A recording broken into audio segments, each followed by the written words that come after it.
Alvido qurol.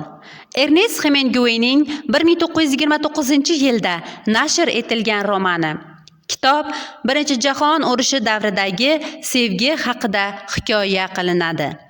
Roman asosan avtobiografikdir. Adib ushbu romanda bevosita o'zi ko'rgan va ishtirok etgan voqealarni qalamga olgan. Amerikalik arxitektor Frederick Henry Italiyada Birinchi jahon urushida ko'ngilli sifatida qatnashadi. U leytenant unvoni bilan sanitariya bo'limining transport bo'limi komandiri bo'lib xizmat qiladi. Bu yerda Frederick kasalxona hamshirasi ingliz Catherine Barkley bilan uchrashadi va ular bir-biriga ko'ngil qo'yishadi.